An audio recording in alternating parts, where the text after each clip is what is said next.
did I mention last session when I took on pitching that you may love finance, you may hate finance, but you can't avoid finance? Fine. So if we can agree on that, I think we have started slightly on a better note after lunch. Now, what we are going to see today is basically financial management and some broad aspects of taxation, which will be as relevant to MSMEs. You know MSMEs, everybody. Okay, good. Now, generally, I will always love to ask few basic questions. Even when I was working in corporates, they ask me to do something. The first question I will ask is why.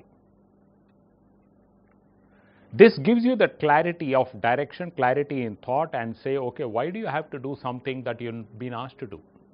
So if I ask manage your finances, ask why. Second question, what is financial management? The moment you say, okay, finance is to be management, but then what is the scope of financial management? Third question is how? How do I do it? How do I go about doing this financial management that you're asking me to do? And the last question is, when does the process start? So when do I start to do that? So these are the few basic questions that you need to get in your mind. And why finances are to be managed? Because I will say it is as essential as oxygen. So you cannot live without breathing for more than probably, I'm told, 10 minutes or so. Even 10 minutes will be too long a time. So if you close your nostrils, no matter what the challenge in your life is, you will say, to hell with those challenges, I need to breathe. So finance is as essential as oxygen. You are familiar with this, everybody? Yes. So this is the one that actually supplies energy to all the streams of your business, whether it is marketing, sales, logistics, development, anything for that matter. So it's as essential. Now, even then, you are convinced whether finance is to be managed. In case if you are not convinced, there is one more reasoning. The two essential features are finance is essential. Anybody disagrees? Whether a student, whether a parent, whether a business person, whether an employee, anything, even a homemaker. It's also limited. Even if you don't like it, it's limited. So when finance, something that is essential is also limited, what happens? It is costly. So if you don't manage your finances well, you will go broke. You'll run out of money. A homemaker can run out of the money even on the 25th of a month or 20th of a month. So obviously there is always a limit to how much you can borrow and how much you can do with someone else's help. So obviously it is going to be costly. So the why is clear. This is my favorite slide. And as soon as I put on this slide, always people end up smiling. So this gives a lot of optimism, especially when people are embarking as an entrepreneur. What is financial management? Is managing money. In case if anybody feels that financial management is only for CFOs or finance managers or businessmen, take it out of your mind. A homemaker has to manage finance. Even a student has to manage his or her own pocket money. Otherwise, what happens? You can't go back to your big financier called dad and say, listen, I've ran out of money, can you give me something more? And you know what he will give at that time? He will give you a long lecture, not money. So finance is supposed to be managed by everybody. Only those who can live without money need not manage it. Now, when does financial management start? Now, again, I forgot to ask you all a very important question, and that is, do you want, you have got a choice like the previous time. You want me to make it very boring than what I can already do, or you want to make it a little bit more interesting by being participative? Okay, good. When does financial management start? You all are businessmen? Anybody from the crowd whom I have not met previously, anybody who has already started a business or who is an entrepreneur? Yeah, you are of course into share broking. You have a tuition center. Yes, sir. I'm a YouTuber. I shouldn't have asked you. Okay, anybody else? Okay, so when does financial management start? On first day of our business. First day of your business. That is, as soon as you opened your business, you have to start. Okay, fine. Even before that, Even before that? unknowingly we are managing. Okay. During planning. During planning? Brilliant, sir. As soon as you get an idea. And the problem is, in our mind, there will be millions of ideas, especially when you want to start a business. There are some ideas which floats in and out. There is very heavy traffic. The moment you have 5 ideas today and you think about it, the next day you see 3 have gone out and another 4 have come in. So it's always ideas in, ideas out. So as soon as you get an idea, but somehow, somewhere you feel, this is what I want to do. This is my area of interest, and something aligned to my area of interest, that's what I want to do. So you have zeroed in on an idea, 1 or 2, and I say that's when it starts, because then you will have somebody like this guy. May not be me, but somebody like this guy who will sit through the laptop and he'll keep thinking whether what these numbers say, does it make sense or not. Because finance basically what happens is you convert your ideas into numbers. So that is when it has to add up and see at the bottom line, is it black, is it red, is it gray? There will be various colors thrown about. So that is when the financial management has to start. And the result of this process will be, a person like this will show you, yes, this is how shiny or glowing your idea is, or it's not as rosy as you seem to think. So sometimes if it is very shiny, he may give you the green light, sometimes it may be a different color. So, but basically this is when it starts. Now what does this guy with that laptop, what does he try to validate? You know what is validation? I think everybody is in IT software and all, you know validation. Okay, so what is it that you actually check and confirm? That's what is validation. 4 things. Is it viable?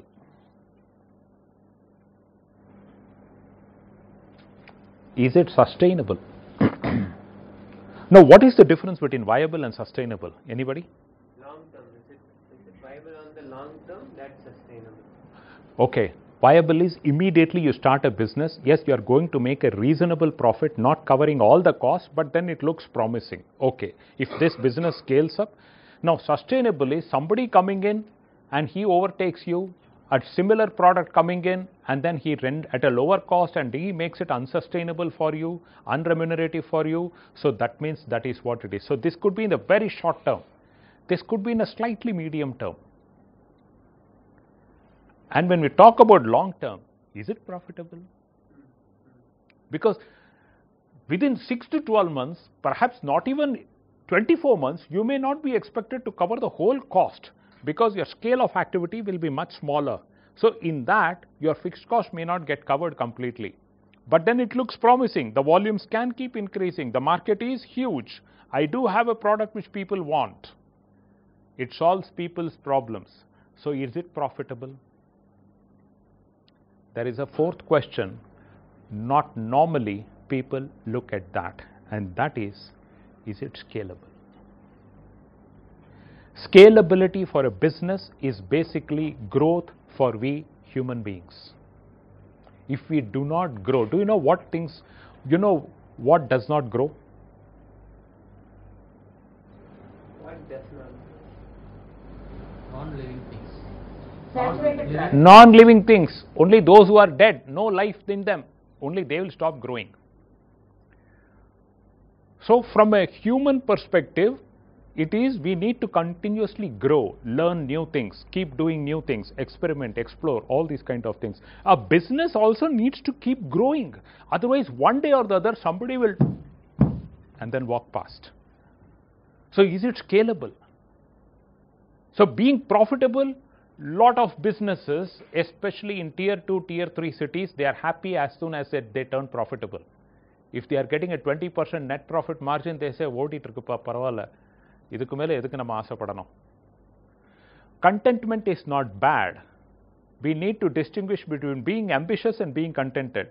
Sri Narayanamurthy of Infosys was a highly contented person, but he never stopped himself from being ambitious. So you need to distinguish between the two. Lack of ambition cannot be construed as contentment. So similarly, a business has to be scalable, which means the market has to be huge. As Bill Gates has said, either you produce a product which is $1 billion worth, or you produce a product which will be useful for 1 billion people plus.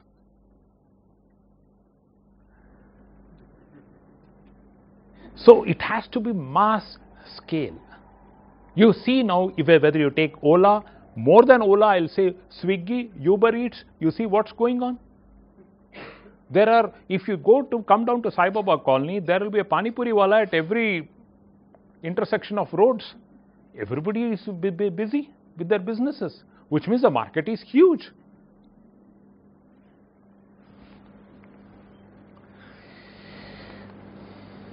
Now, financial management, any activity for that matter, and financial management is no exception. So this is a slide which you can use it in any walk of your life. Two attributes. One, it has to be efficient.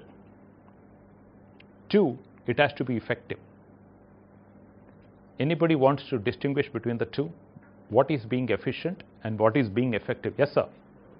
Efficient is easily, with the least efforts achieving the objectives. Right. Effectiveness is achieving the goals. Achieving the goals. Okay.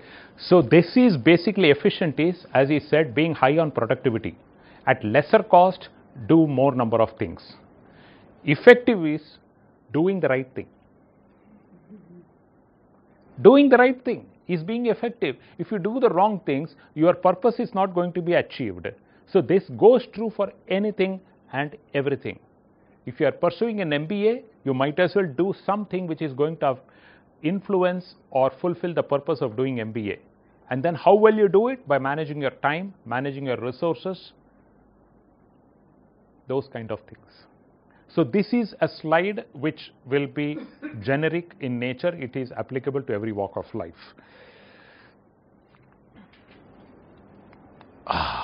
Now there are financial aspects of any business. Now obviously financial management, people pursue MBA for about 2 years or so. So obviously in 2 hours time I will not be able to encapsulate everything and give it to you in one capsule. But we will look at certain things. Simple, you are going to start a business, not for charity. In today's world, even NGOs make money. Capital employed. Can I switch this off? Or no? Is it okay? Yeah, maybe you want for recording it is one is required. Okay, good. Now you cannot generate profit without having put in something or the other. So capital employed. What is this? Profitability.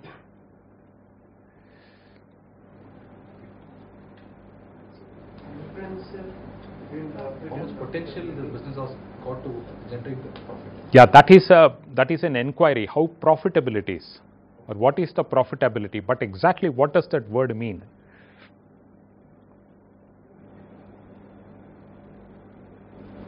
No issues.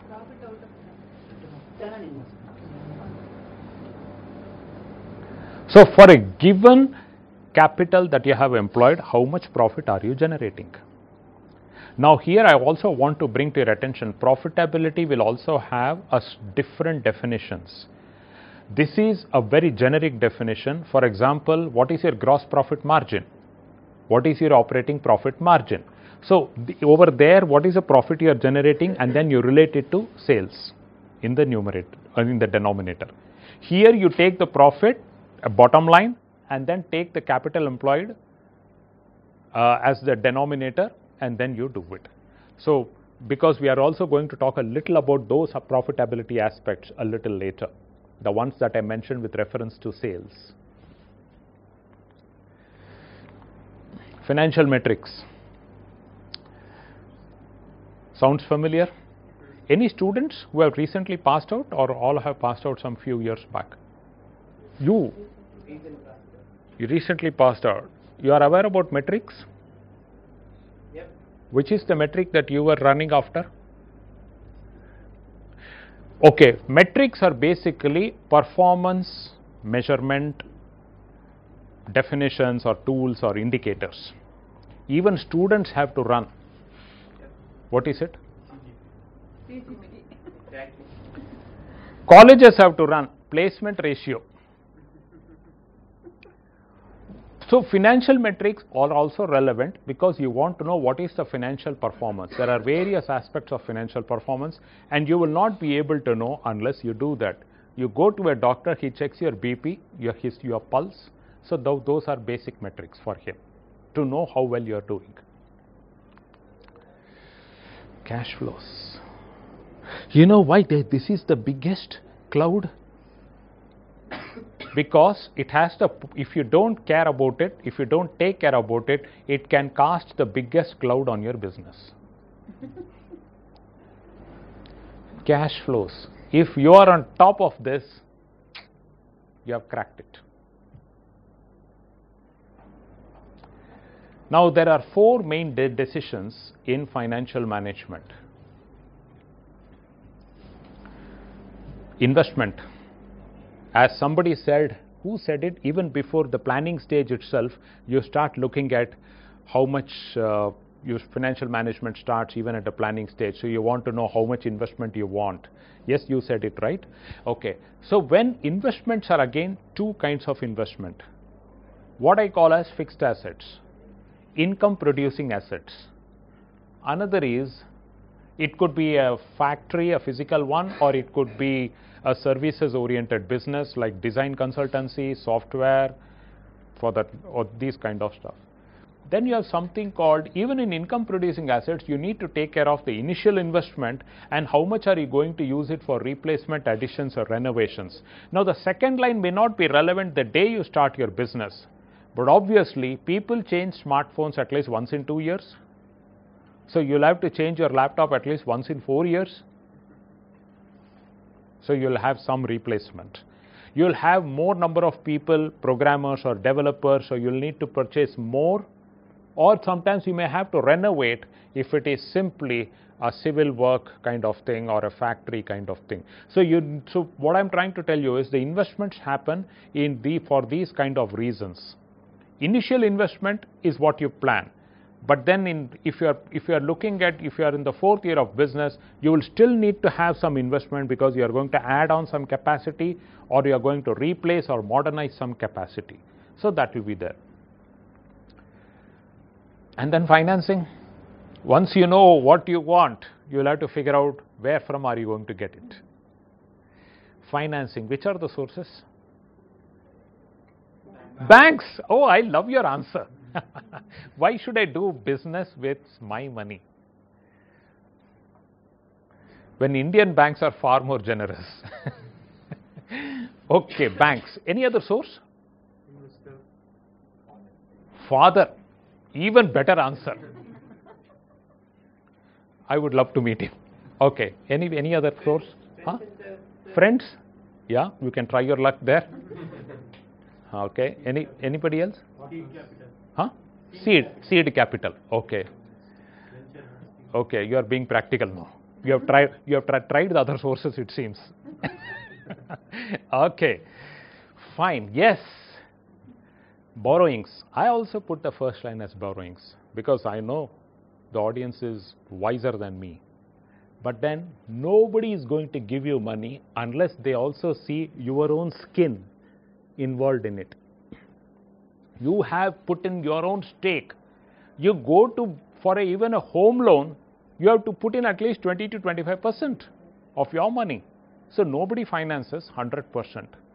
And if somebody's father is financing for 100%, he is doing it only because it happens to be his son, and the son has come in with a very strong recommendation from his mother. Okay. Own funds. This is where seed fund comes in. Of course, bankers are not going to ask you, your father gave you, your brother gave you, is it your own money? He is not going to ask you. As long as it is your own funds, you have not borrowed it from some third party. He is happy. Working capital. Anybody would like to know, would like to tell me what is working capital? Sorry, sir? Investment on assets. Investment on assets. No, sir, that is in the top line. Money required to run the raw Money required to run the business. raw Wonderful. material purchase. Raw material purchase. Correct. Simple way, your fuel. Operating your fuel to keep the wheels of the business moving. You too have to pay your rent, you have to pay some salaries, you have to pay for materials if it happens to be you have to pay for these kind of stuff. So working capital is required. And you know one more reason why working capital is required? Customers don't pay on time. Everybody wants credit. Lot of the businesses, most of the businesses, they want credit. 1 month, 2 months. You will agree with them on paper, 1 month, 1.5 months, 2 months. You will never get it on the day it becomes due. So, but till the time the money comes back from the customer, you are supposed to pay your suppliers also. Your supplier, if he gives you credit of 3 months and your customer pays you in 2 months, fantastic. But more often than not, it's the other way around. For some reason or the other. Or even if it happens to be supplier gives you 2 months, customer also pays you in 2 months time, even then you have to pay your salaries, your rent and those kind of things. They are not going to wait for 2 months. So working capital is something that is very much required. So working capital is actually what I call as the liquidity management. Liquidity is basically your cash. You know, we have a word called a rotation. Very colloquially it is used in all business circles. Rotation la vittirukembanga illa cash tight irukkumba rotate agalembanga. So this rotation is what is liquidity management. So rotation management vechukonga, because the thing is you don't have to really take into all these jargons. As long as you get the feel, it's good enough. So that is done only through a cash flow analysis. Dividend policy. What is dividend? I have made it profit payment to owners.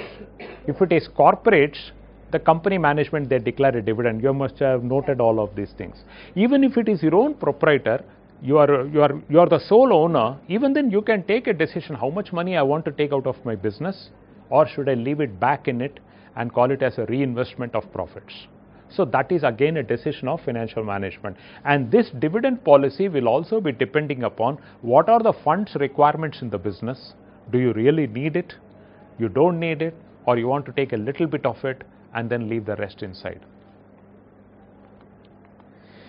Now what I call as the 4 A's of financial management, it will be easier for you to remember this way rather than look at investment, working capital, liquidity management. No, cut it out. Call it anticipation. You plan how much are you going to require. So you just remember 4 A's. Anticipation. For investment, for working capital. Acquisition, you have to acquire the funds. Owner's fund, borrowings. Then you look at allocation. Now what is allocation? Segmenting. Sorry? Fund management. Fund management. Yeah, that's a very broad term. What happens generally, people make some very cardinal mistakes, and I'm not talking startups or sole proprietors or partnership. Lot of people, they have a mismatch. They don't mix and match between long-term funds and the money where they are supposed to deploy it. For example, they will take a working capital or a short-term loan from a bank and invest that in a lathe machine or in some kind of a machinery. The machinery will take some time to start production, sales, customer has to pay, all of it. In the meanwhile, you start paying interest on loans, the loan repayments and everything. Somewhere or the other, he'll get choked up for funds. So you need to have a very clear, demarcated view. Short-term funds for short-term needs, long-term funds for long-term needs. That is what I call allocation. Just because you get some money, first find out how, if it is your own seed fund, you can keep it permanently invested, right? So that you can use it for long term. If it happens to be your father, have an understanding with him. See, just because even if your father finances your business, don't take him for granted. It will be suicidal. And I am telling you because I had a Chettiar friend whose cousin borrowed from his own dad. And those were the days of no email, nothing. I am talking about some 15, 20 years back. On the third day, if he does not remit interest from Coimbatore to Trichy, on the fifth day, he will get a postcard from his father. And when I heard of it, I was shocked. But after a few years, I realized there was a lot of wisdom because the father wants to ensure that the son does not take him for granted. He must have the financial discipline. So even if it is your father, check with him. Either 3 years, konjam suudu pidika, and then 5 years. Is it okay? Can I use it for 5 years? If he says okay, okay, then I'll say okay, report back to me after 3 years, then let me know, I'll tell you when I want the money. Fair enough. So use it for medium term. If the bank gives you some OD limit, overdraft or a little bit of a short term loans, don't use it for buying machinery and doing some things which will take a long term for you to recover that investment. See, any investment you do, you cannot recover it overnight, in 1 week, 1 month, not even a year's time. So you must use long-term funds for long-term requirements. So that is what I call mix and match and allocation. Assessment. You all are familiar with the word assessment. A student is familiar, a faculty member is familiar, an employee is familiar. Performance metrics. So you remember these 4 A's, you can cut out the jargon.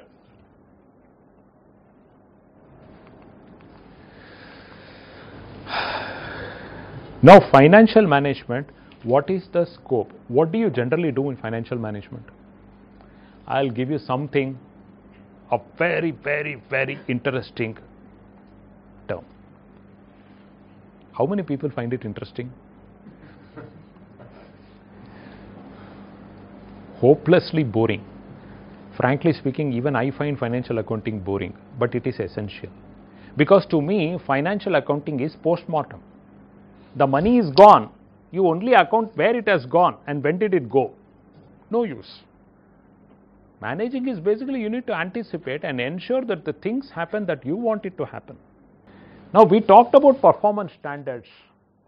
That is what brings me to this slide. If you want to compare a performance, you have got something to compare against, right? A benchmark. Now, budget is prepared. Does anybody prepare here a budget for their family, especially ladies? You all prepare. And let me tell you, one of the finest finance managers are always the homemakers. I know with limited salary, they have to pay off a lot of things. They have to pay some big expenditure like a semester fees, and yet they will always try to keep themselves afloat. The water will be up to this level, but they will always remain afloat. So they always have a budget to see what I can afford, what I cannot afford. Okay, so a budget is necessary. It will give you a sense of direction. It will give you the, what should I say, the track on which the business has to run. Imagine derailing, what happens? Catastrophic. So what is financials? These are actuals. Okay, you will compare them with this and you know what is going on. What is forecast? For the future. Budget is also for the future. No. Budget is, the capacity we have. Focus is how we are utilizing that capacity. Okay. Anticipated budget is forecast. Anticipated budget is forecast. Expenditure, income, everything put together. Utility of the budget to run the to project the business is forecast. Okay.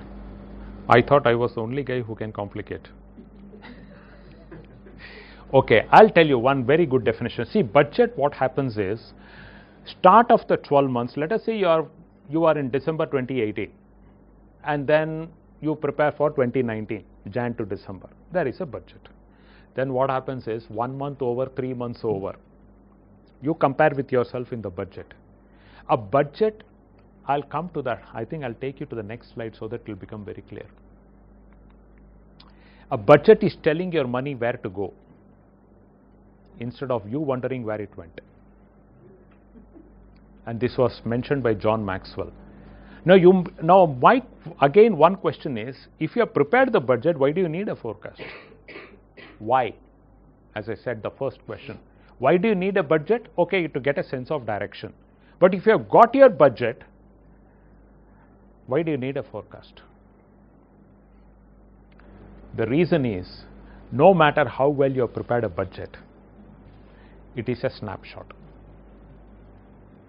It is like with a still camera, you have taken a picture at a certain point of time. You have captured the sunrise, but during the day the sun has got its own movements. There are lights, it's noon, it's hot, in the evening the sun sets, it's dark. So there are various things happening during a day, and you have captured only the sunrise. So budget is a snapshot, whereas the real environment, the business environment, the daily routine environment is very much dynamic. All the time, your GST percentage changes like anything, frequently. Something goes in, something comes out, something brought from 28 to 18, 18 to 5, 12, what all happens? Suddenly, I think recently we have imposed some anti-dumping duties on chemical imports from China. So these are government policies. So what do you do then? So there will be some impact or the other for your business. If you are involved with chemicals manufacturing, this kind of an anti-dumping duty on imports from China will have some effect on the market, on your business. So you need to understand that. Suddenly you find that the US dollar is shooting up. So if you are importing in US dollars, even if you are not importing in US dollars, since we import crude petroleum in US dollars, the petrol and the diesel prices, they go up. When they go up, inflation goes up. It will have some effect or the other on your business.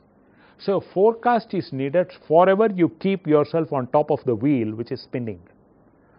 So how do you do your forecast is, you take 3 months of actuals and again predict what is going to happen for the rest of the 9 months or for rest of the 6 months.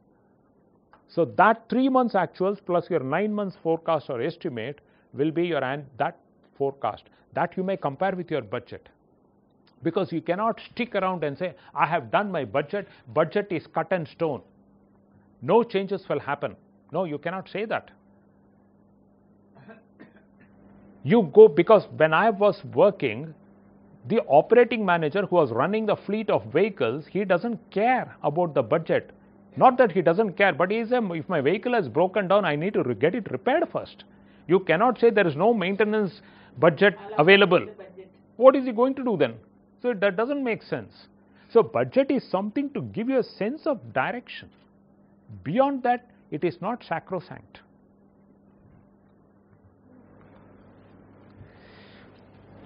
So you are going to assess your performance with reference to budget, and what you are going to do, how does it look like? Budget / forecast versus actuals, I'll say.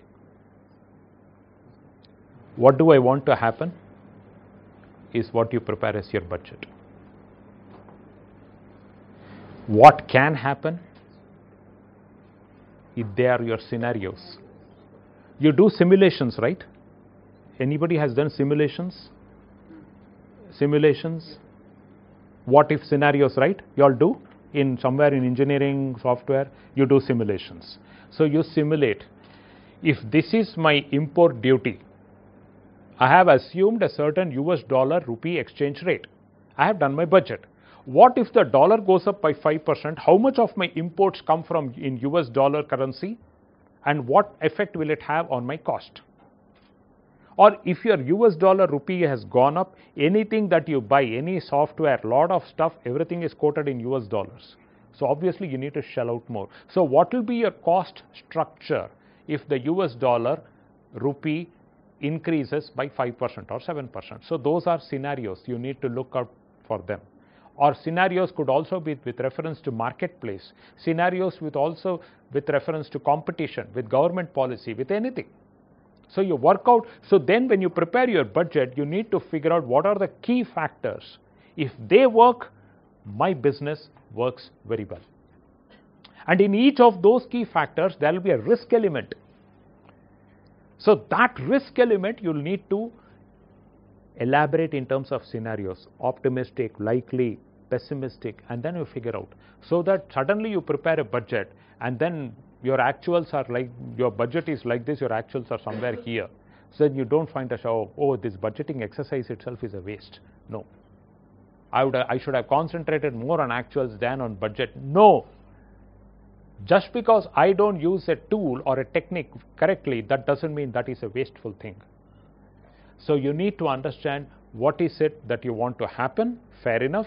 Then what are the key variables? What are the risk elements associated with them? What could happen? What can happen? Scenarios. What happened? Simple, your actuals, report. What is happening?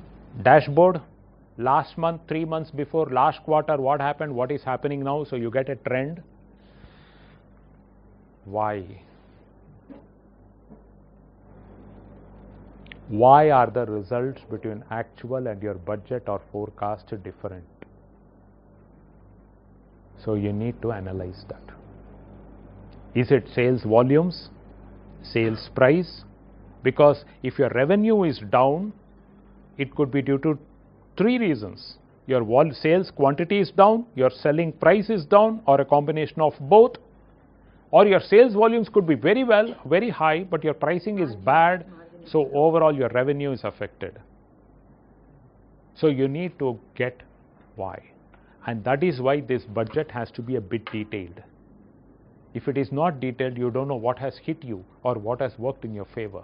If it has worked in your favor, everybody is happy. Anybody who is a fan of Adolf Hitler? You are a fan of Adolf Hitler? Sir, may I know the reason? I am a bit scared now. He is too anticipated to what he imagines. Sorry? He works on what he dreamt. He works on what he dreamt. Okay. No matter what happens. Okay. I admire Adolf Hitler for 2 things. One is for his food habits. He was a vegetarian. I am a vegetarian. So he is my role model.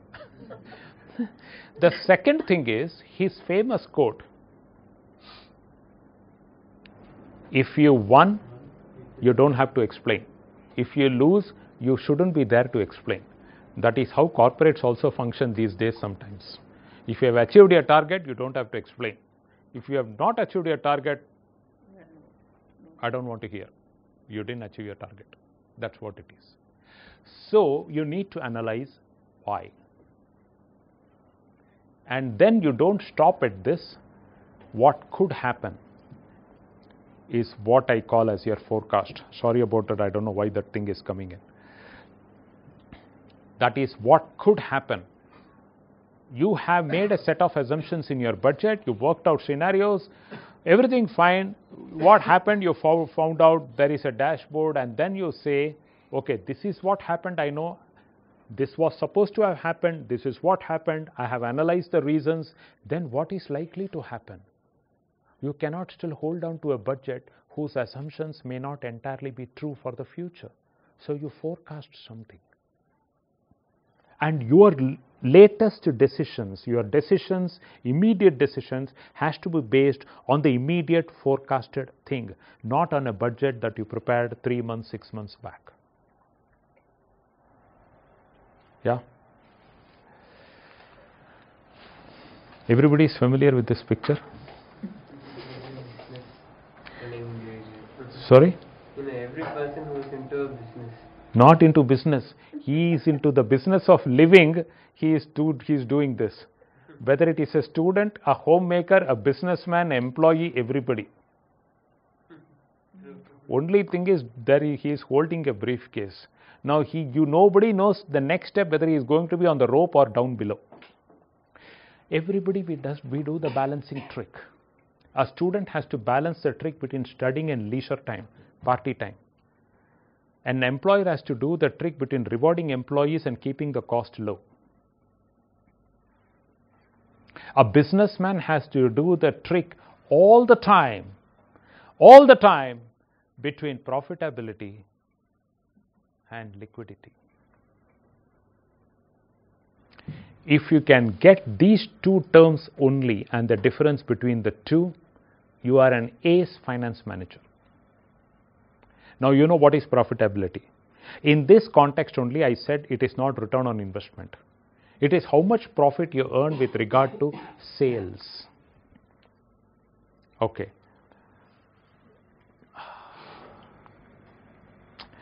Profitability, what happens? Let us give you a real life scenario. Your selling price is 1000 rupees and your cost is 800 rupees. So you have got a 20% margin. Okay. Somebody says, and then this particular customer who is willing to pay you 1000 rupees revenue or selling price, your cost is 800, you get 20% margin, he pays you after 3 months. Somebody doesn't pay even after 6 months. On the other hand, somebody is willing to give you only 900 rupees for the same cost of 800 rupees. So you have got much lesser margin, but he is willing to pay you in 1 month and you get that money. Which scenario is better? Second scenario. Third one. No, last one. Second one, right. 900. Because you may have high profits, but that will remain only on paper or on screen like this. When it comes to pocket, no. You know, businessmen generally what they ask, Gallal evlo irukku. That is liquidity. Gallal irundha da he can make payments, he can do whatever he wants. Otherwise, what will he do? So there will always be a conflict between profitability and liquidity. And you have to be always doing that balancing trick. And the reason what I told you was profits are important. That is the primary goal of becoming a businessman or an entrepreneur. Fair enough. Liquidity is critical. Liquidity is oxygen. Profitability is food. You can starve for a few days, but you cannot live without breathing for a few hours. That is what you should remember. And profit is not the same as liquidity. Many businessmen, they make this cardinal mistake of saying, nalla profit, nalla margin varudhu. Kaasu nalla varudha? No.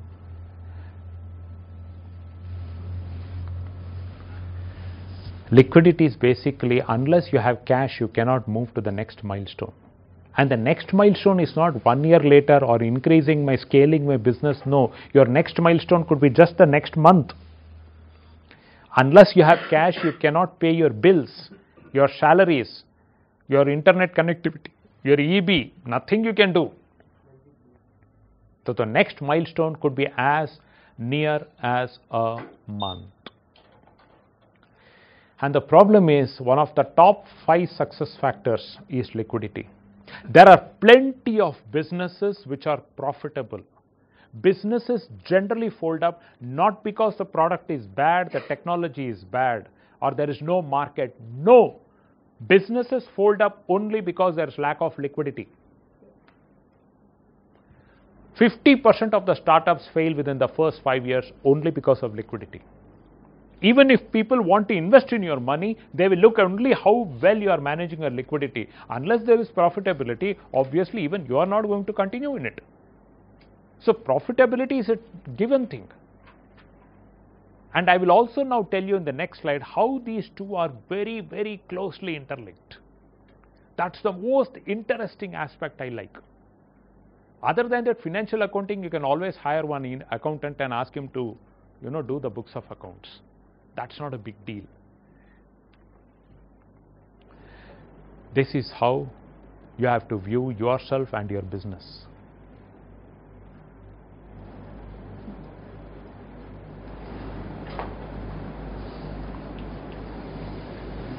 The person on the horse is the businessman, which is you. You know what are the two wheels running there?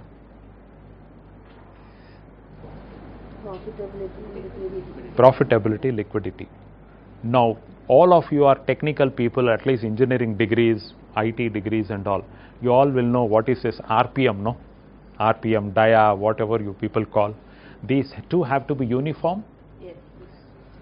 These two are equally important. And what happens if one of the wheels, the spoke of one of the wheels start getting to be loose? It will run for some time, dadak, dadak, dadak, dadak, dadak, or dadak. So the business collapses. And the one merchandise which is having on the cart is basically your business. He cannot carry the business home along with him unless these two wheels are functioning in the same manner. Running not only of identical size, circumference, dia, but also the RPM. I think probably the RPM will be the same only when the circumference, everything will be the same. And liquidity. And there are businesses, sometimes I told you an example of a customer who pays you after 3 months and you get 20% margin. A customer who pays you after 1 month and he gives you only 12% margin. You said the case number 2 is better. You will prefer that. You can also earn high liquidity by selling it below cost. If the market price is 900, my cost is 800, I'll say, okay, I'm willing to sell for 750. Ready cash. So people will give me ready cash for 750. But how long can I last? No. Not very long. You understand this? When I run into a loss also, my liquidity also, it keeps going down. Because I get 750 rupees, I cannot buy the product for selling at 800. So don't say that if I have high liquidity, does it mean that I am also highly good doing very well in business? Probably not. That is why the two wheels have to be identical. You must be profitable as well as sufficiently liquid. Both are important. And one of the finest businesses that I have ever seen satisfying both of these parameters in a high is the street side food. Idli, dosa, paniyaram, or this pani puri, any street side food, or you go to places like Bombay or somewhere, vada pav, all these kind of things. High profit. Food business will have a profit of at least 100% if not more. And highly liquid, no credit, nothing.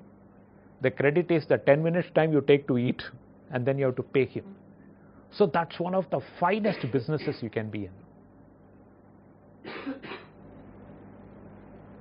So that is what I mean. In fact, I will tell you one thing. Have you all been, anybody would have gone to Trichy, right? Chatram bus stand? Familiar. Just at the Chatram bus stand, there is a hotel called PLA Residency. Watch out next time. Okay? Because when you go from Coimbatore by road, the first thing you hit is the Chatram bus stand. Okay? After you move from the bypass and all. PLA Residency has got an in-house dining also. Outside the restaurant, on the main road, they have kept a small stand in the restaurant. They sell typically all breakfast items, lunch items, dinner, everything, but at a much lower price. Imagine the location, the business model. People come in, travel, grab a parcel, they go, or they eat quickly, have a quick bite, and then they go. The margin is high, the price to the customer is low. His cost is also this thing. So high profitability, high liquidity, high sales volumes. That is something which I have not been able to see an example better than that. So you need to think along these lines. You are making a product relevant for 1 billion people. Excellent. What is the profit on it? What is the profitability on it? Work out everything. And then you say, how liquid can it be? Do you get cash? What time does it take since the time you bought the material or the product, or you develop a software and then put it to a customer's place and then get the money from the customer? That is called a cash conversion cycle. The shorter the, the circumference of the cycle, the better. So this is the most critical thing that you can look at. If you have any questions on this, it will be welcome. Because the moment you have grasped this, I think you have grasped the whole thing, especially as a startup or as a would-be entrepreneur or as a businessman. See, even if you take tuition center of madam, very high liquidity. I'm pretty sure it's also profitable. Because people have to pay fees in advance, am I right? You can't get better than this. Even to a caterer, you pay only some part in advance, but in a tuition center, you pay it in advance completely for the whole year, or at least one half of the year. So it's highly liquid. So you need to look at from these perspectives. So even when you're walking along or driving along, you see a business setup, look at it and try to understand that business model. Not because you need to copy that same thing in your life, but it will help you develop perspectives. It will help you develop ideas. It will help you get some examples of what is profitability, what is liquidity, and check with some of these people. It will give you a lot of insights. Haha. This guy has been saying for the last, God alone knows how many minutes, liquidity, profitability, liquidity, profitability, liquidity, profitability. He inhales liquidity, exhales profitability, God knows what it does. How to manage liquidity? Very simple thing. You can use it in your personal life, professional life, business life, anywhere. Cash flows. When you want to plan a business before starting, when you're running it, even if you have ran it for the next 5 years, Aditya Birla Group, they will still be doing it. Hindustan Unilever will be still doing it. Accenture will be doing it. Every big corporation will be doing it. So similar to balance sheet that you have got exposed to? No, this is different from balance sheet. In what? You want to know how different it is from balance sheet? Balance sheet is basically a position of a business as of a certain date. What assets you hold, what liabilities you are supposed to pay, how much capital you have invested, period. It's again sort of a snapshot as of 31st December, as of 31st March. Cash flows is on a month-on-month basis. It can also be on a week-on-week basis. It's up to you. But a month-on-month is generally favored. So the thing is, if you see I have put in beginning balance, you will have put in some bank account, something will be there. You can add your receipts, how much you are collecting from customers, how much are you getting from banks, how much are you getting as additional capital investment that you are making, and then your total receipts, and then less payments for whatever you are doing. And one of these payments, well, you will be doing this payment, but people generally don't look at it, is the interest. I know interest when we pay out is not interesting. But there are a lot many things we have to do even if it is not interesting. And paying interest is one of them. Because I happened to look at somebody's projections and he said, sir, எனக்கு ஒரு 7% margin வருது sir, இதை எப்படி improve பண்ணலாம், he said. I said 7% margin வருது. So I went through first, the thing what I did was I went through his entire cost structure to know whether overall he has covered all of it. And then I asked him, you have borrowings? He said, yes sir, I have borrowings. I said, where is the cost of financing then? He said, அது எடுக்காம தான் sir 7%. So அது எடுத்தா என்ன ஆகும் தெரியாது. So you need to take into all of these into account. So this cash flows, it can be used in two perspectives. One to plan, another is to record your actual also. You mean to say your mother does not know to do this? She knows or she doesn't? She knows. I am telling you what mothers, grandmothers also know, great grandmothers also know. Just because we coined a term called cash flow, liquidity, doesn't mean I know better than them. So this is how it is. So you need to track this, and the important thing is, suppose you are in the month of January now, and you have done in the month of December for Jan to June or Jan to March or something. What happens is, at least you will get to know as to when you are going to run out of cash, when this ending balance is going to be negative. You get what I'm saying? You are going to pay salaries, rent, utilities, everything is going to happen. How much are you going to get from customer? தெரியாது. ஒரு அளவுக்கு estimate பண்ணுவோம். You will know as to where you are going to run into negative.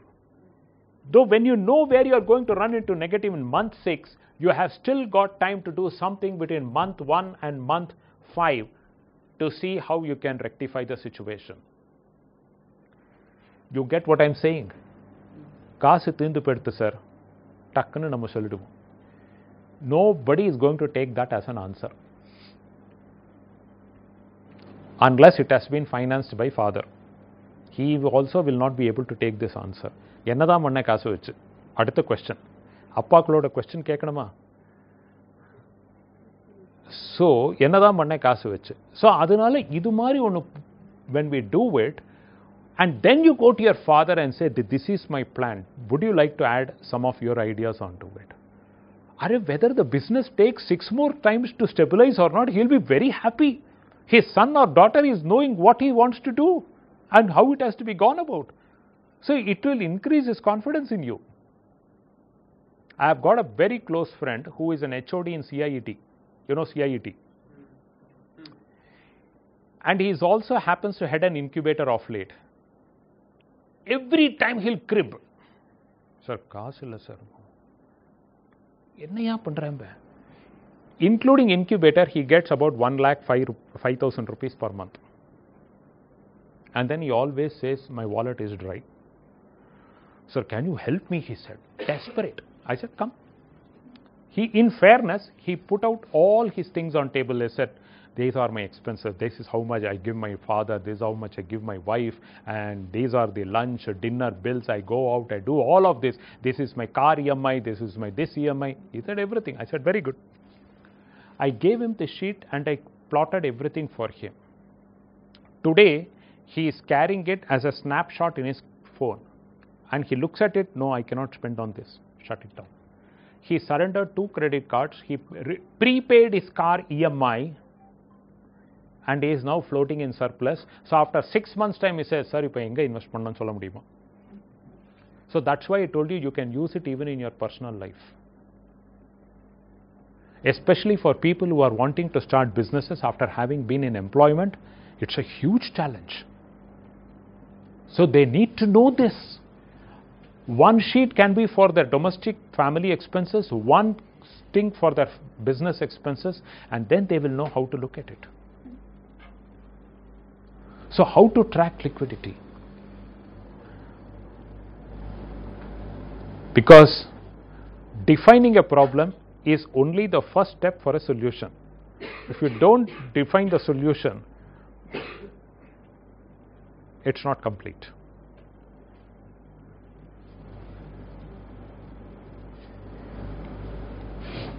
You want to grow your business like this, eco-friendly also, renewable energy, green. You have to keep on validating it. What is supposed to be happening? What is happening? Sorry? Break? Tea break? Okay, just give me a second. Even she has got very tired, you see, sitting out there and watching all this. So sustained validation. போன தடவை பண்ணினோம்ல, சரியா தான் வந்திருக்கும்பா. இந்த விஷயம் similar proposal தான், பண்ணிடலாம். No, don't do that. Recently, I know a person who stood all India rank 2nd in Inter Chartered Accountancy exam, intermediate. So I asked him, because my son is also wanting to pursue, so I said, Lakshman, can you share this thing? He said, ஒண்ணுமில்ல sir, ஒரு தடவை படிச்சுட்டோம்னாக்க, ஐயோ 3 நாள் முன்னாடி தானே படிச்சிருக்கேன்னு நம்ம சொல்ல முடியாது, திருப்பி போய் படிக்கணும். He said, He said, you shouldn't feel lazy about it. I said, that was a very, very important thing for me. I said, yeah, thanks, Lakshman. That was a very good point. Similarly, last month you made a proposal. You submitted a proposal to a client with a certain profit margin. Everything went off well.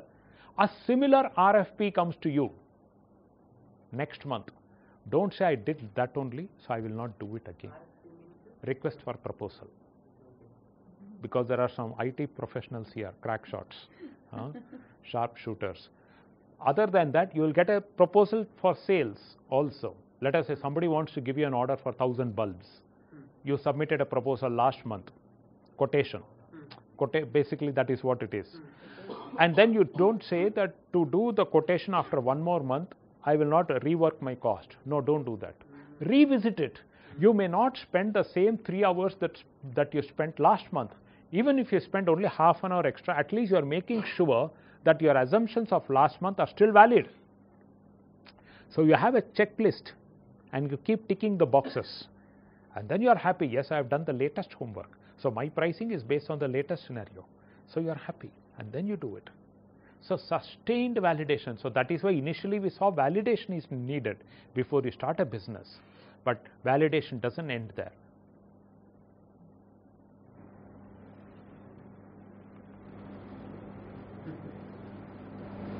You know, when I say the scope of financial management, it is, I don't mean it that only you have to do it. You can hire a person.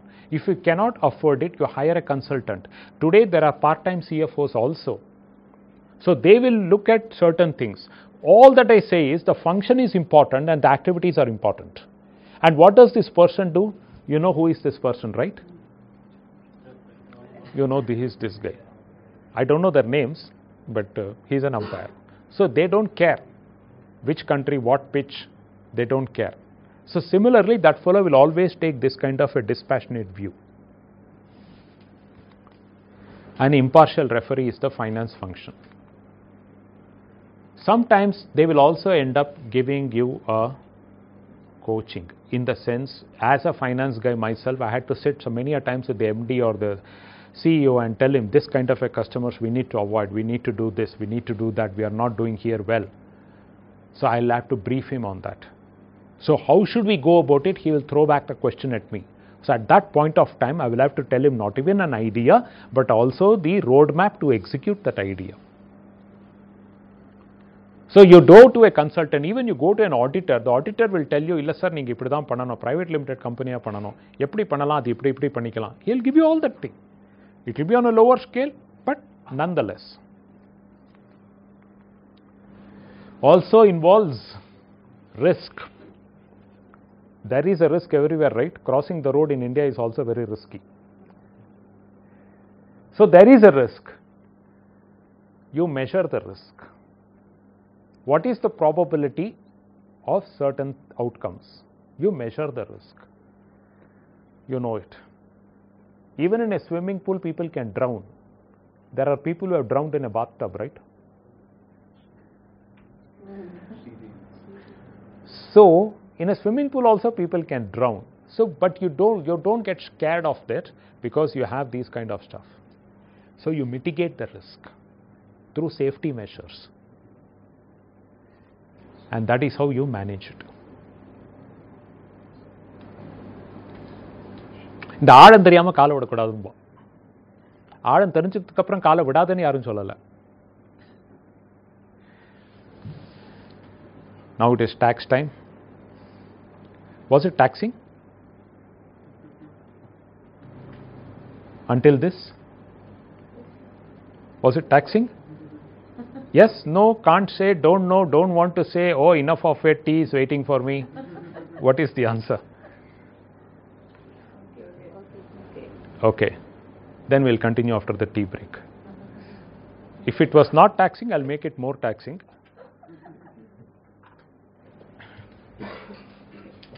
Okay, we'll have some hot cup of tea and then we'll come back. Oh, it was a welcome change for them. Yeah, I've still not touched upon it.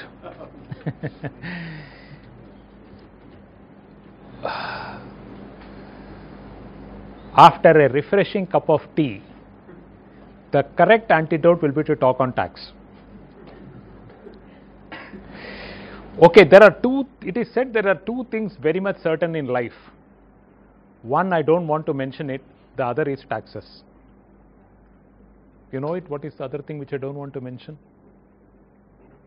Sorry? They are thinking, sir. No, don't. We'll move on to tax. This is tax time. After tea time, it is tax time.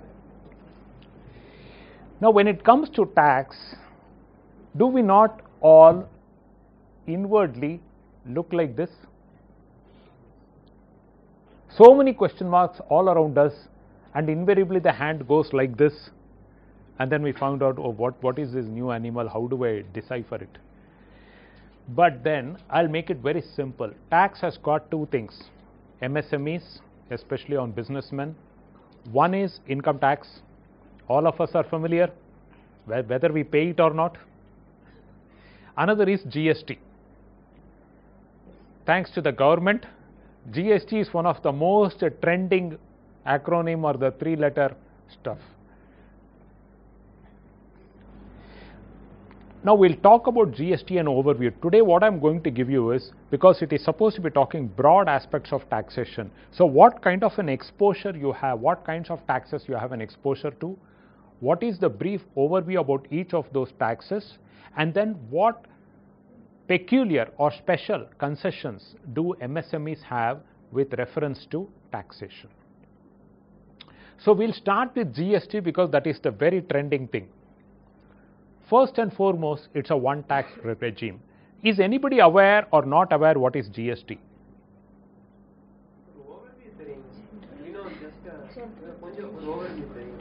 Overview தெரியும்.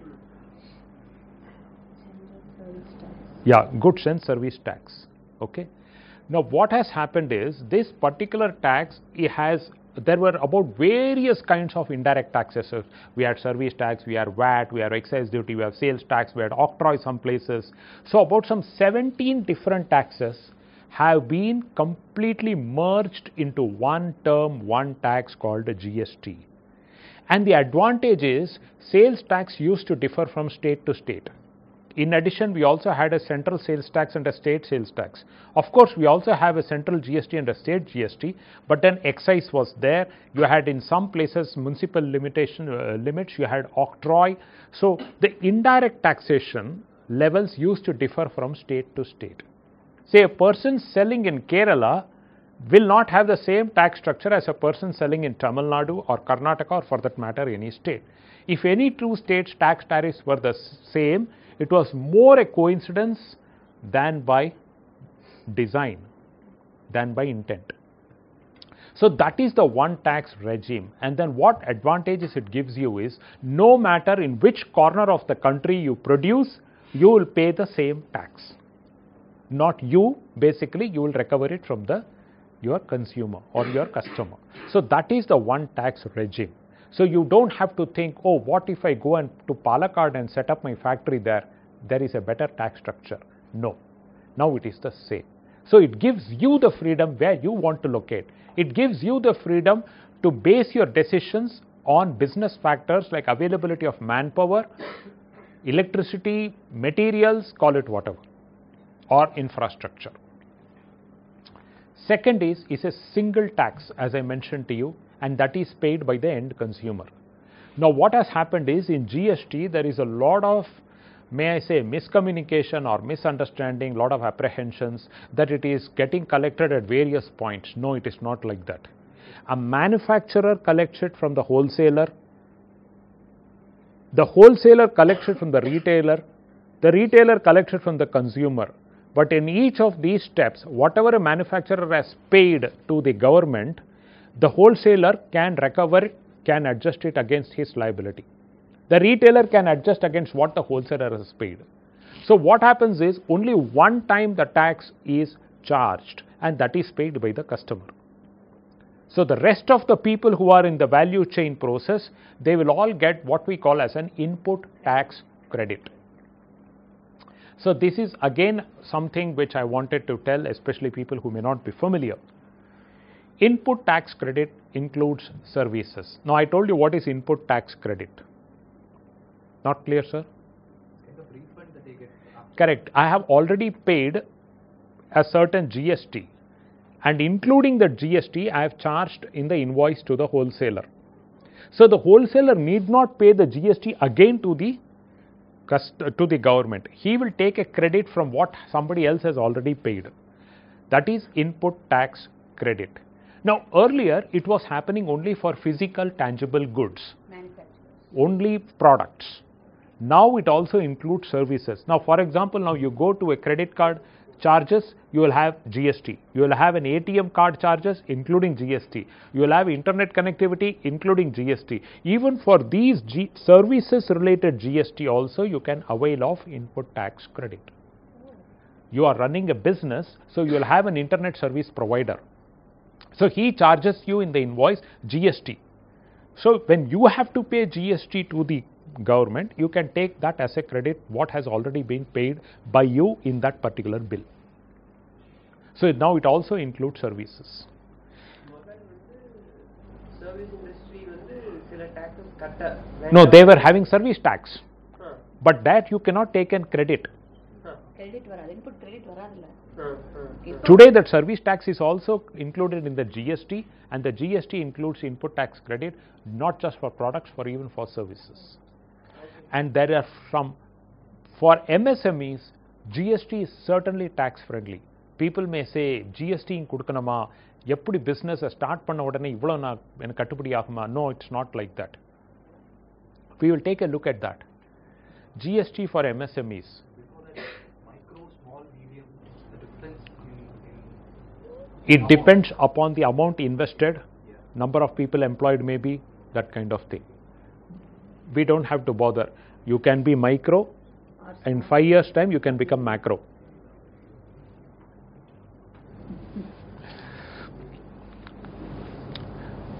Yearly revenue, if it is less than 20 lakhs, you don't even have to register yourself in GST. Which means you don't even have to go to an auditor, get yourself registered and get a GST number. Now, unless your customer wants it, you don't have to bother. Which means what? If you are charging a product to your customer and you say, I'm not going to charge you for GST or this includes GST, the MSMEs have got a pricing competitive advantage vis-a-vis bigger businesses. So these incentives are given to encourage entrepreneurship as an incentive for small traders, small time businessmen, so that they also get some additional incentives to grow. So up to 20 lakhs turnover, no GST number is required. Of late, in the last few days, since it has not come in the official gazette, Prime Minister Modi, Prime Minister has also mentioned this has been doubled to 40 lakhs. Yeah. இப்போ நம்ம goods வந்து நம்ம வெளியில இருந்து வாங்குறோம். ஒரு product நம்ம வாங்குறோம். நம்ம 20 lakhs ஸ்லாப்ல இருக்கிறோம். அப்ப நம்ம கஸ்டமருக்கு வந்து GST நான் GST கொடுத்து வாங்கி இருப்போம். அப்ப நம்ம GST நம்பர் எடுக்கணுமா? இந்த ஸ்லாப்ல இருக்கிறோம். நம்ம ரீட்டைலர். ஓகே. மேனுஃபேக்சரர்ட்ட நம்ம ஒரு ப்ராடக்ட் வாங்குறோம். ரீட்டைலர். நம்ம GST எடுக்கணுமா? இந்த ஸ்லாப்ல நான் இருக்கிறேன். அப்படிங்கறப்போ GST நான் நம்பர் பண்ணணுமா? இல்ல நீங்க அத GST நம்பர்னு எடுக்க வேண்டியது கிடையாது. ஆனா அவங்களுக்கு நீங்க GST இன்க்ளூடடா தான் பிரைஸ பே பண்ணனும். ஓகே. அவங்க இப்ப நீங்க பே பண்ணின GST உங்களுக்கு ரெக்கவர் பண்ணிக்கணும் வெச்சுக்கங்க. அப்ப நீங்க அந்த நம்பர் எடுத்து தென் அந்த processல போகணும் நீங்க. ஓகே. நம்ம ரீட்டைலர் கிட்ட கஸ்டமர் கிட்ட நம்ம GST ஓட தான் விற்க போவோம். விற்க போறோம். ஆனா இந்த ஸ்லாப்ல இருக்கும். அப்ப ஒண்ணு வேண்டியது இல்ல. Okay. Now there is for MSMEs. Yeah. Sir, you have purchased a raw. Excuse me. This revenue means Turnover. Sir, actually, I am a customer of one particular raw material product. Okay, I am running a MSME, but the same thing, people running the business above the 40 limits. Right? So we are purchasing the same material from a single manufacturer, same customer. So they are included the GST. So for in case I am purchasing a raw material of 10 lakh rupees, same thing, same quantity purchased material for the same quantity, means amount 10 lakh rupees. So with the GST they are given with the GST. At the coming into selling into the market, so I included the means the end of the customer. I want to gain the things from the customer now. Yeah. So I included including GST. See, even if you, whether you include GST, whether you don't want to include GST, what should be your price is up to you. Imagine now your competitor, he is going to charge 100 rupees plus 12% GST, and then you say your cost price including GST was 80 rupees when you purchased. Yeah, 80 rupees. Okay, including GST. Okay, he's selling at 100 rupees plus GST. You can tell your customer, I'll charge you only 100 rupees, no GST. So you have an advantage in the competitive market. We can continue it later, okay, because our next speaker is also here. Now there is something called a composition scheme when it comes to MSMEs, and that is, firstly, it is optional and voluntary whether you want to register yourself in. Composition scheme is basically a preferential treatment. So that is something which is optional and it's voluntary. Now what are the things here? It is, you in order to be eligible, you must not have any business, you must not have any customers outside the state. If you are a business registered in Tamil Nadu, you can have customers only within Tamil Nadu. The moment you want to sell it to Kerala or Karnataka or Andhra, you will not be eligible under the composition scheme. It is meant only for intra-state business.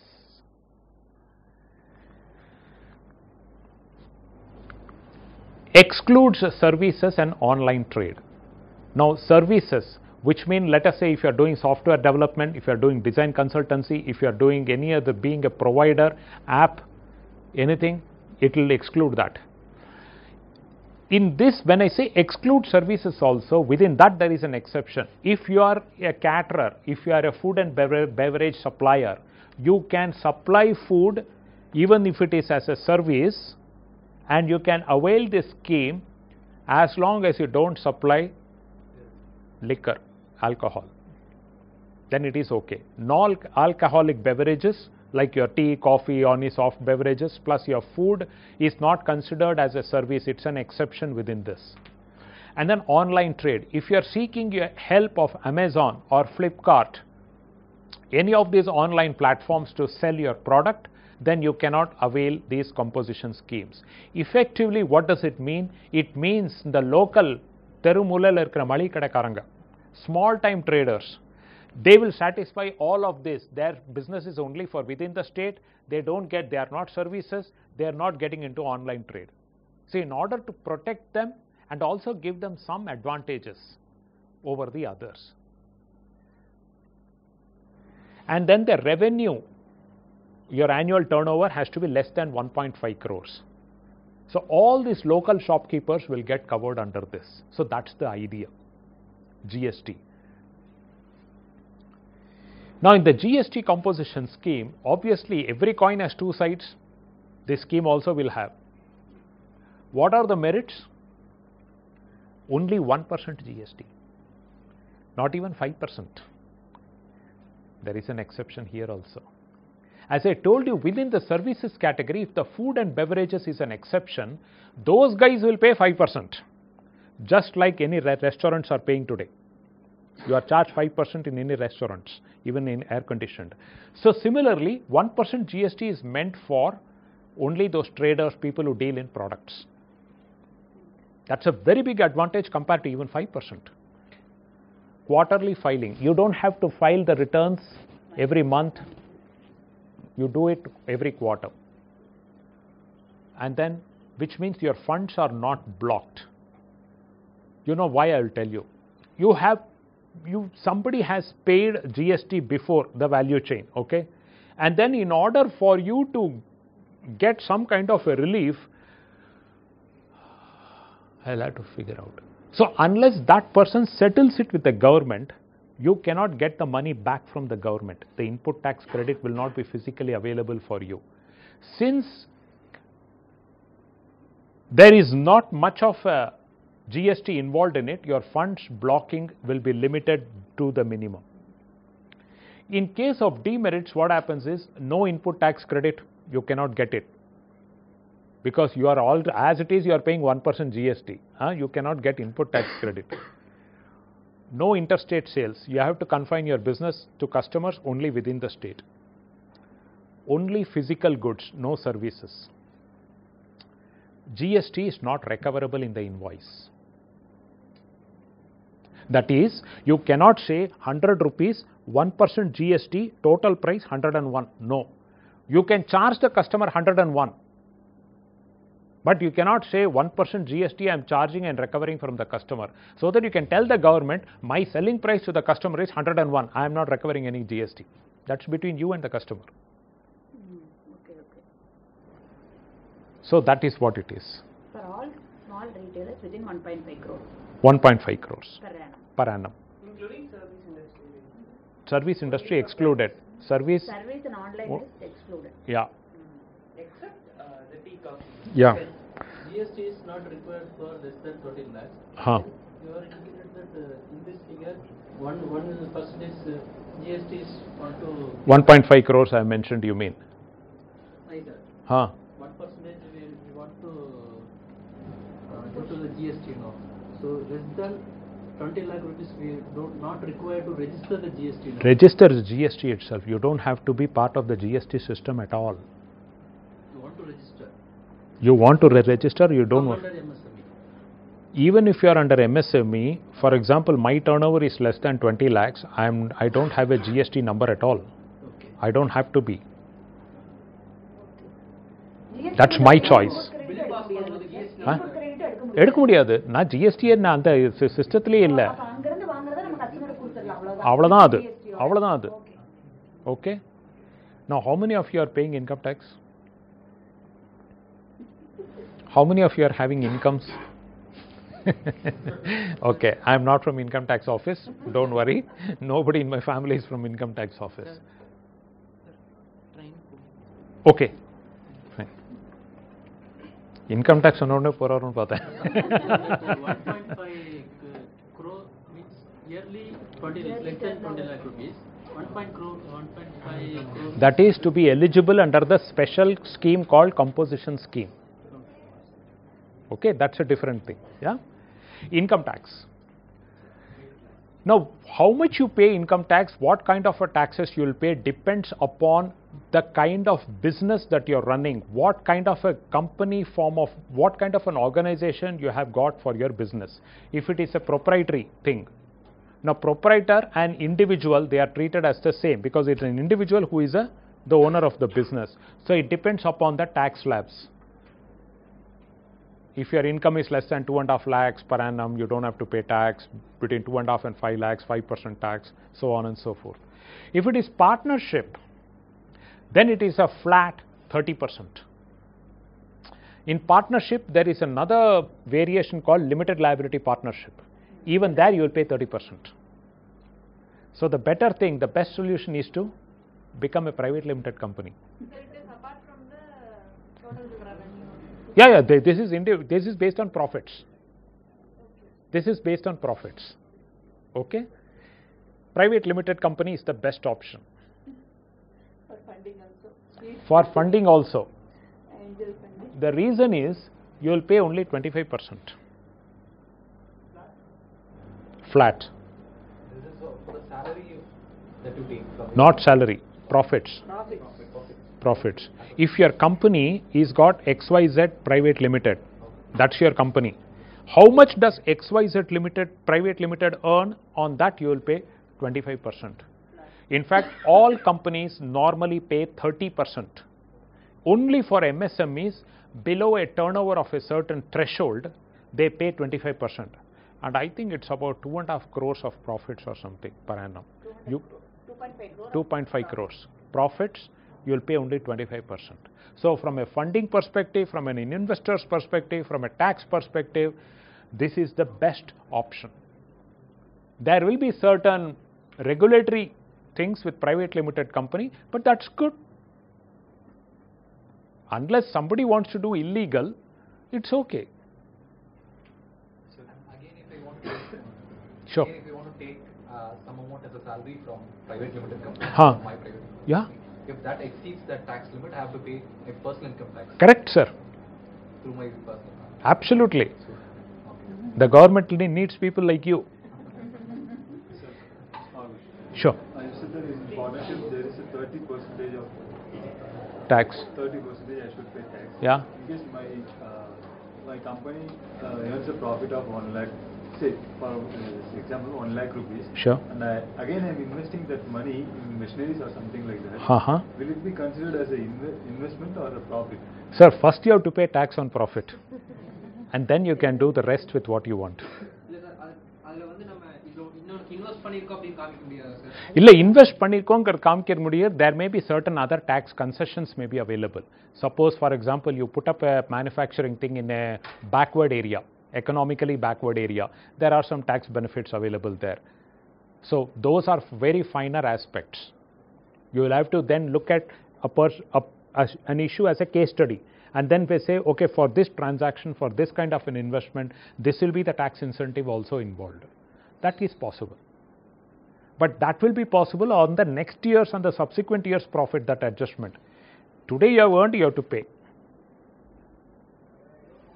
In fact, government believes in collecting advance taxes, am I right? Yes. Yeah. So, whether we like it or not, government is smarter. Now, when you are moving, we have finished with taxes, but when you are moving from one milestone to the other in your startup journey, initially you may look like this. But if you follow my mantra of liquidity, profitability, cash flows and all these things, you will move like this.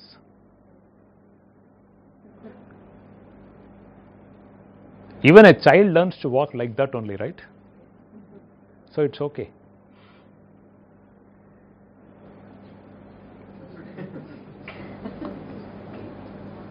Cash is king because the presenter is a male.